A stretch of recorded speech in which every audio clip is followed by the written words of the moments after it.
Hi everybody, my name is David and this is All Things Sacred. So I did another video not too long ago that wasn't related to the tarot cards, but I want to finish up my class on the tarot here with just a quick description of what tarot card readings really are, why people do them, my own takes on why someone should do them, but that doesn't exclude that I will do them for other reasons too than because my main focus when using the cards is to see my own spiritual place in the world, to help someone to find their own connection to divinity, figure out what blockages are in their way from them experiencing the true full potential of life.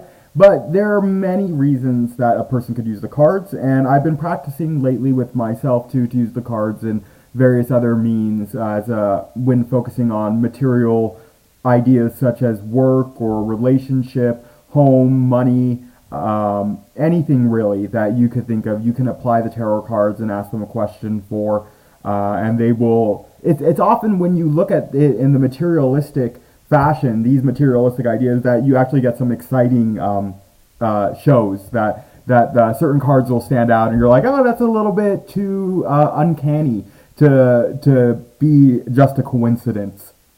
And then that card will show up again and again and again, and it's like, is this card bent or something? But it's not, because when you enter a different phase in your life, then other cards will often show up. It's a really cool, fun device to use to kind of like start learning how to communicate with this divine intelligence of the universe. And that divine intelligence, although it wants you to recall that you are kin to it, that you are it, and that you have access to it outside of the cards.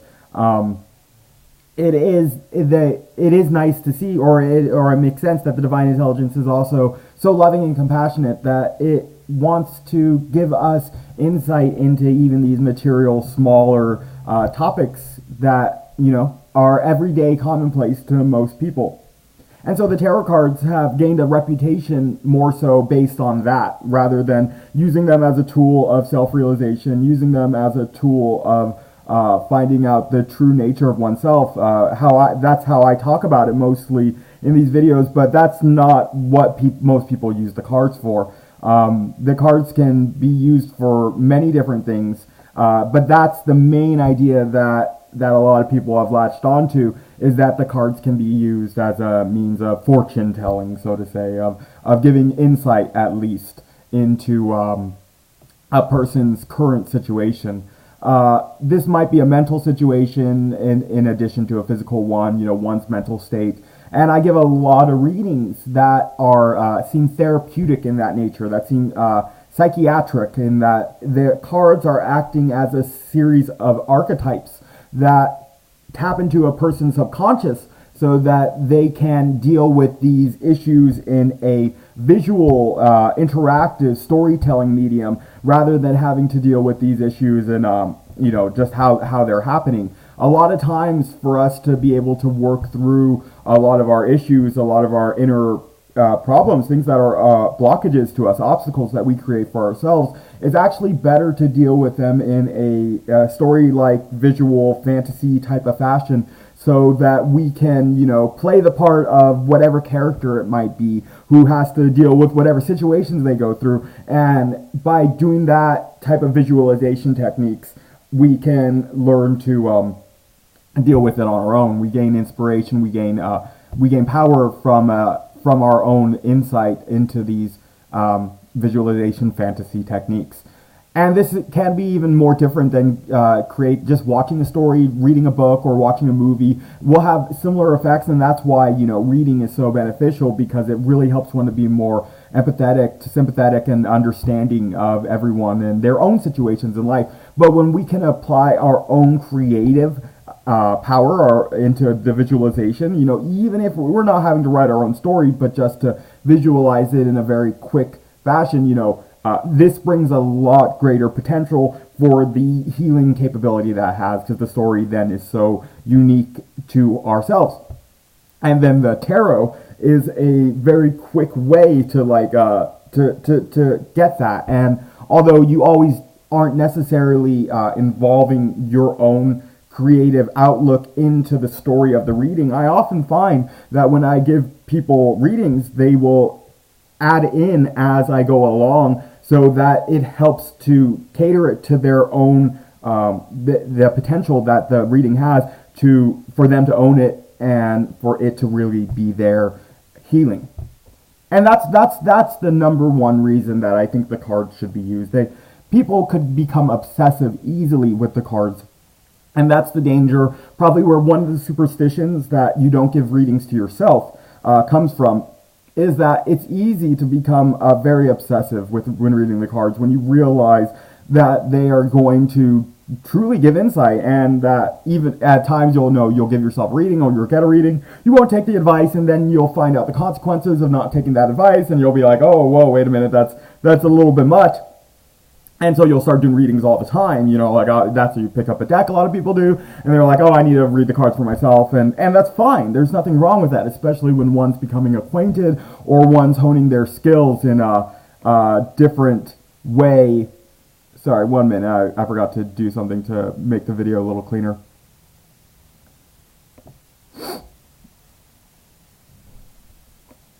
But yeah, that's great when one's honing their skills and really learning about the cards. But it can become a very negative thing that people, become reliant and dependent upon the cards as well to give them all their answers. One more thing.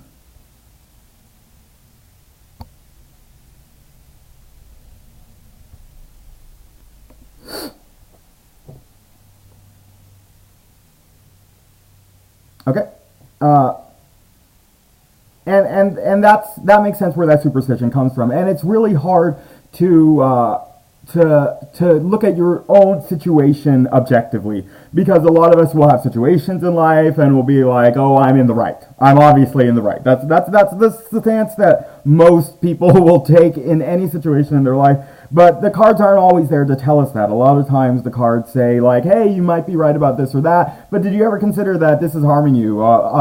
Readings that I've given lately, some very potent ones that seem very, meaningful to me, were, and I've seen this many times before too, where the reading's beautiful and everything looks great. Everything, they have a balanced life, but their outlook, their perspective is making everything seem negative, and the cards give such good insight. I love to give people that I meet a reading because I get to know them a little better, and it makes for better conversation topics.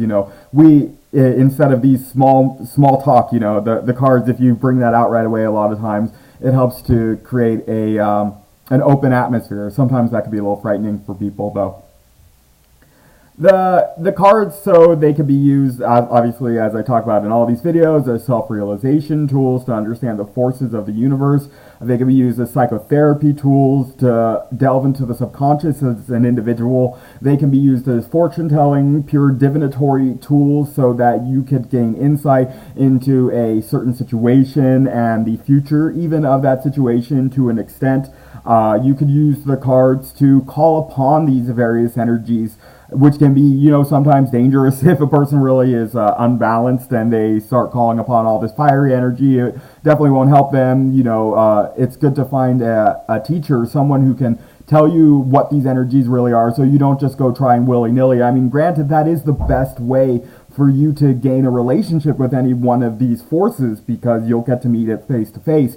But I mean, that's a dangerous path to go and can lead to greater mental instability and, again, more of those obsessive qualities that I've seen can come from the cards. I'm the person who introduced me to the Thoth deck, the deck that I am most fond of, had a very obsessive personality and would call upon, the various cards' energies to try to gain benefit in her life, and it definitely made for a huge pot of mental instability and negative interactions and unhappiness and imbalance, and it just, the cards should be treated with kind of a care and respect, and I think that's, again, where a lot of these superstitions come from. They're just people's way of, they care about their cards, they care about the use of the cards, and they they'll say things like, you don't give readings to yourself, again, because you might abuse them. To use a special cloth that you can put the cards on. Well, obviously, the roots of that are, to make sure you're using your cards in a clean environment so that you're showing them the physical respect that they deserve. And another one is you can't buy your own deck. You have to have someone give a deck to you, or steal a deck even, which I don't think really qualifies as a good superstition. That seems completely unnecessary. Maybe make your own deck might even be a better one. Everyone should maybe strive to at least have a vision of what their own deck might look like after they become experts in the cards, because it really shows that you have a personal connection welling up from inside of you to express these entities, to express these forces at work in our lives. But that's to say, I think maybe the basis behind that superstition is the tarot is a gift. And even if you do buy your own deck, the fact that you were probably given a reading or even have any vague interest in the cards is thankful. You have to be grateful to someone else because of that. Someone else leading the way to show you that there is this beautiful connection to the seeming absurd and random synchronicities of this universe, that we can dive into this seeming random chaos and find from it a divine intelligence that is at work. It's just greater than our physical senses can perceive, greater than our materialistic sciences can determine with any valid certainty. It's only by going within that we can find these true answers. And it's great that there is still a scientific tool, such as any divinatory device, which helps us to find this divine intelligence at work all around us.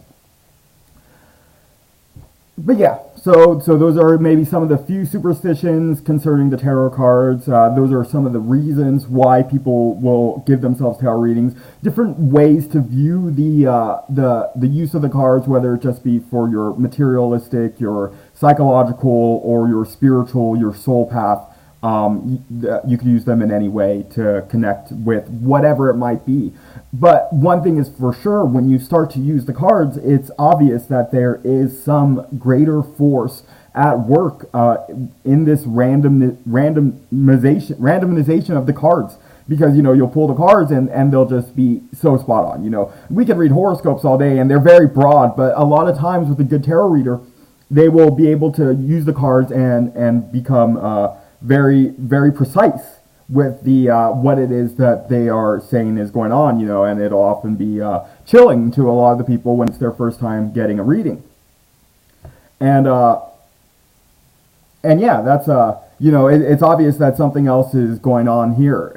Even if you're just reading the cards for a materialistic fashion, and that could scare people off from the cards, but I promise you that the source is divine. It's depending on the person who's translating it to you, if they have wicked intentions, then those wicked intentions will be transmitted through the cards. So make sure that, you have a good reader, like really check their vibe at least, to see if what it is that you'll be getting is worth it.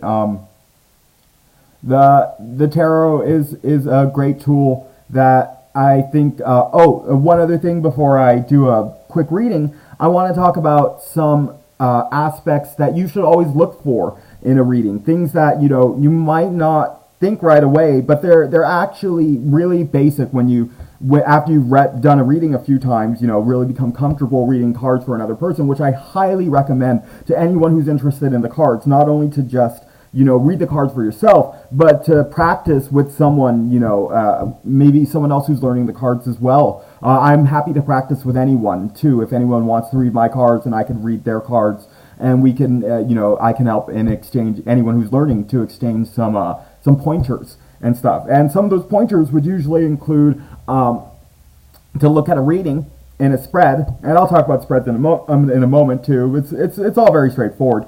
But to look at all the cards laid out in a spread, that's what it's called, when they're all laid out in a certain place, and everything has its meaning. Every place has its spot, its meaning in that spot, no matter what card comes up.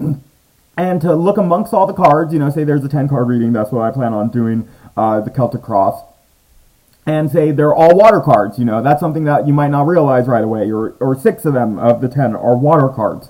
and you know, there's 2 major arcana, or even there's 3 number 8s. 3 of the 4 8s are there, or even the major arcana number 8 is there. You know, these little things like that, connections between the cards, are super important to realize what it is that's like the reading is talking about. That's one of the first things that a reader should probably look for, is like, is there an overarching theme to the color and the feeling, the nature of the cards? Are many of these cards Aquarian? Are many of these cards Piscean? Even if they're not Piscean, do a lot of the cards have Jupiter in there? Is you know, again, numerology, is there the number 4 showing up a lot, etc., etc., to find these correlations to the cards. And then with a lot of decks too, you have the wonderment of seeing the colors and the shapes, the geometry of the cards come to life. Crowley had Lady Frida Harris, when she painted the cards, to use sacred geometry in them. So a lot of times you'll get these beautiful shapes where an entire picture is made out of, like, if you were to like step back from the whole reading and look at all the cards as though they were part of one painting, to see them all as part of one painting very easily, because the motion of certain cards flows very well into a lot of the other ones. It's very amazing how that was done. Yeah, those are main things that a person should look for when they're doing a reading. I'm sure when I do the reading, other things will pop out that I could talk about, but you know, those are just some pointers.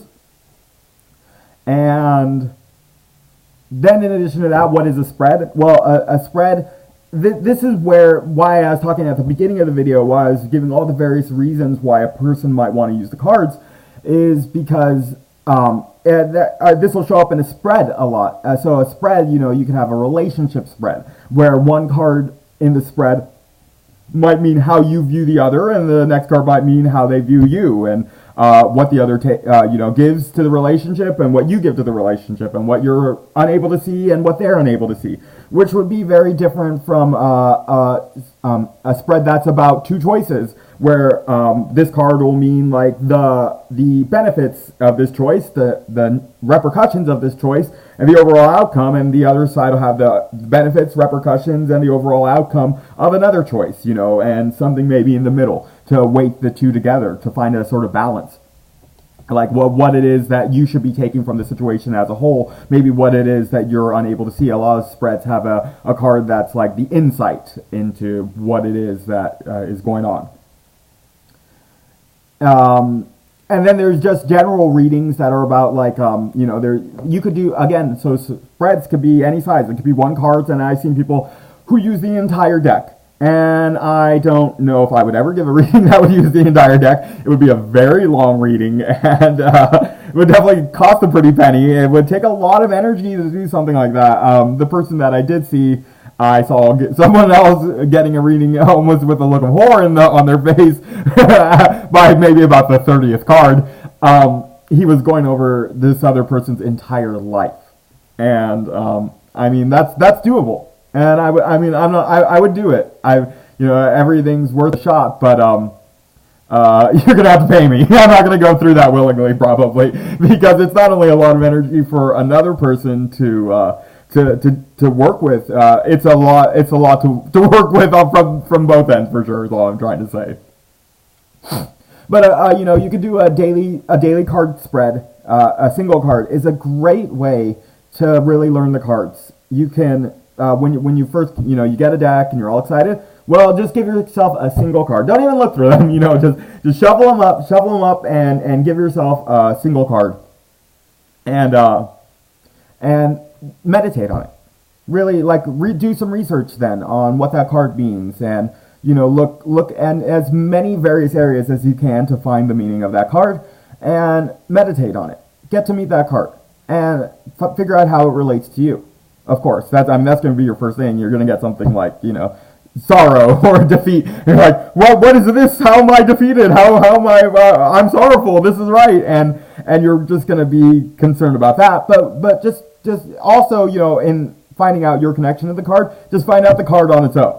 You know, don't stop thinking about yourself for a minute. I'm just teasing, but it's true. So stop thinking about yourself for a minute and just see the energy of the card sitting there outside of your experience of it. Recognize your experience in it, sure, of course, but use it as a tool to break free of that attachment to that experience. You don't need that identification with even the good ones. You're like, oh, I get happiness, haha, I'm happy, I got this new deck and blah blah blah.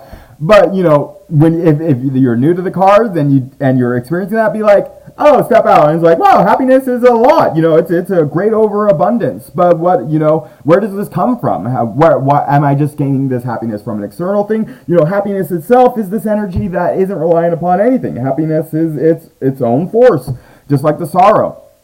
And do some research to find out what some of the other ideas on the cards are in various decks. Don't only research your own deck. It's good to look at least to look at the Rider-Waite and the Thoth interpretation. They have some a few discrepancies because of blinds that were placed on the Rider-Waite deck, but it is still a wonderful version of the cards. It's one of the most widely used, and a lot of the imagery on it really does speak to the heart, to the everyday man, to the situations that were put in our life. That's the reason why the blinds were put on, because it really became a tool for helping every single person, and that's what the cards should be. They should be a tool to help everybody. One other superstition that I recalled as I was talking: some people don't let others touch their deck. I'm of a different idea. I let anyone touch my deck. I want the person to shuffle their energy into the cards. You could shuffle the cards like a normal playing deck. I have a extra large set. I don't know if you could tell that with in the videos. It's as big as like both my hands. So it's going to be a little difficult when I do the reading, so I could show you the first reading. I'm probably going to I'll figure it out. I think I'm going to hold it by hand and move it around back and forth. It doesn't have to be perfect. I'll create a board one day or something like that. But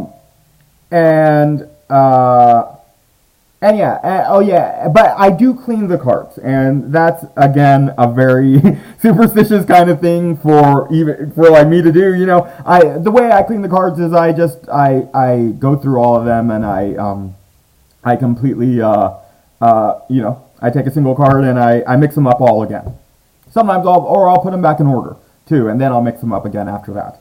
There's various ways. This is all based on my own experiences, but I find that when you use the cards, when you get a deck, you gain kind of like a special relationship with them, and you learn what they want from you. It's kind of like learning to work with your own psyche. It's like your various parts of yourselves learning to interact nicely, interact well, and to make a stable system for yourself. Because again, as I've said in other videos, this path is very individualistic. The spiritual path, what is it even? The spiritual path is just the path to our own happiness, to our own well-being, and to our own ability to create well-being for ourselves and others. And so that's very individual. It's you become individualized, but you also recognize your unity with all people. Our unity is found in some of those subtle differences. If we look deep enough, we'll realize that when two people stand on either side of a conflict, that they look more like each other than they could realize usually is the case. They're just like each other more often than not when two people are on either sides of a conflict. And, so even though they look completely different from a material view, they are still unified. And the cards kind of, teach us this as well, because we learned to, sorry, I got a little bit off track, but I'm just talking about how it's going to look different for every single person. You're going to have your own little ways of using the cards. That's going to be very, very precise for you. Sometimes some people are very, anal about it, very neurotic about it. There's a lot of things, like people are very sensitive sometimes, and don't even look at their deck. Literally, for sure. That's not that far-fetched at all. And it's not even a bad thing necessarily. A deck that no one looks at except you would be a very powerful deck indeed. But everyone does things differently, and there's no right way of using the cards. There's no wrong way of using the cards. Even if you use them maliciously, you're just acting of your own, at the time, wicked nature. And, you know, I mean, you could say that's the wrong way of using the cards, but it's just a inefficient way of using the cards. And not much will come from that. You know, you can throw cards at people and be like, "Ha, I give you strife," you know, or "I throw the devil at you," and you know, that's just going to come back and bite someone in the butt. So, you know, use the cards with respect is probably the only, you know, superstition that has any value to it. Is, you know, use them with respect, because that's just a natural thing. If you respect anything, you will get the most benefit from it, whether it's the tarot, something esoteric, or not. So yeah, that's a handful of words about the relationship and ways to use the cards, the tarot cards. Some pointers and reasons why a person might want to do this, and, you know, the benefits from it.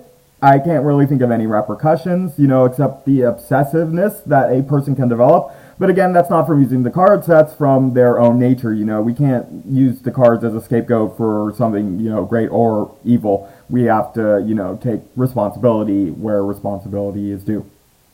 And yeah, so that's pretty much everything I have to say about the cards, except for a reading that I will give here soon.